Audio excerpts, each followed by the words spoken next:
Naglakad na nga kami palabas ng bahay dahil araw ng pasok ni Sia. Dahil marami silang estudyante, hindi sila pwedeng pagsabayin. 2 beses lang ang pasok niya sa isang linggo, tig-1 oras bawat araw. Sinama ko na rin tong 2 pamangkin ko. Dahil mas marami, mas masaya, 'di ba? Hanggat maaari ay makakapasok siya. Sayang naman din. Masayang masaya kami habang naglalakad. Napahay pa nga ang mga bata. Kinabahan nga ako baka malate na si Zia. Pero okay lang yun, basta ilalabas ko siya. Hindi lang din naman si Sia ang masaya, pati na rin yung mga pinsan niya. Pag-araw talaga ng pasok ni Zia, ay excited din silang sumama. Napakaswerte din ni Zia sa mga pinsan niya. Nakafocus din sila sa pagtuturo at pag-aalaga. Dahil kapos na nga kami sa oras at malate na si Zia, naisip ko ngang magpahatid na lang sa lolo niya sa school para hindi na kami matagalan sa pag-commute at swerte naman at nahatid kami.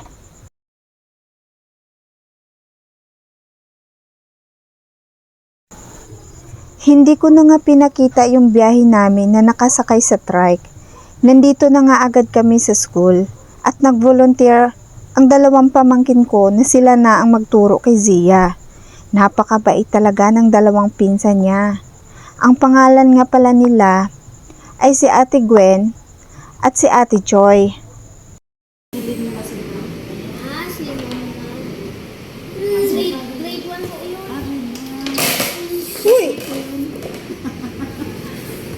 O diba, may mga pamatawan din.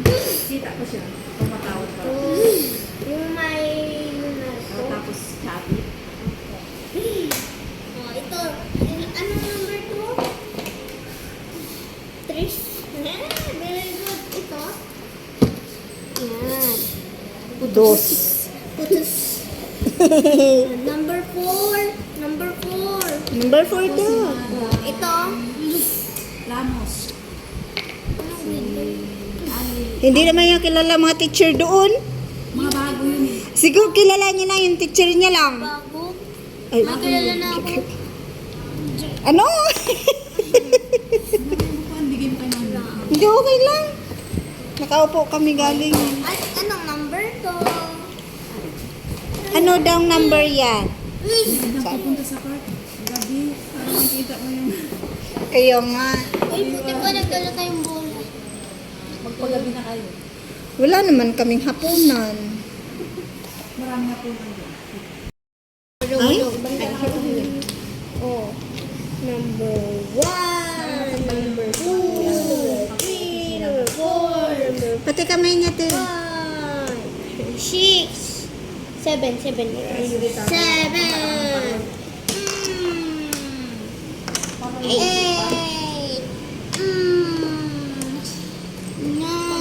Laway niya. 10. Hello! Oh, pakainin na ng apple yan. Snack na niya. Oh, doon. Ang bilis ng bola. Oh. May snack ka pala eh. Madaya. Saraduhi. Tawarin ka nung sinala sa Ito, 12 yan. Ayan na. Pwede man sipod mo mukhaon, daghan man na. Mag-recess. Recess time. Nag-eat muna. Recess. Ako po magsubo ha. Ako po ate. Ako magsubo. 5,000 ka na para maabot. Di, huwag kang mura. Oo nga, mo po ka ate. Baka hindi siya kami pa kami. Kagat na kagat to. Kipagtulakan sa siya. Ala, ang laki naman kasi ng pinapakagat mo. Baliktad din. 6.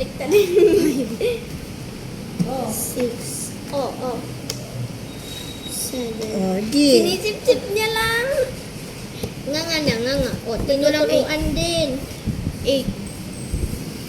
Oh. Wow! Oh, diba? Ang very good, ah. Kamay mo. Wow. Uy, naputol. Yan. Hindi pa, may laman pa. Ay, ano pa yan? Makulo, libo na kayo kasama. Oh my God, Putol? konti na lang. Si ate na kasi konti na. Ang dakuha lagi na. Ipakagat. Pandan, makulo. Wow, kinagat niya. Ate. Labay na 15. Ang dami siya. Masyado yan. Nilamon lahat, malaki yun. Nilamon.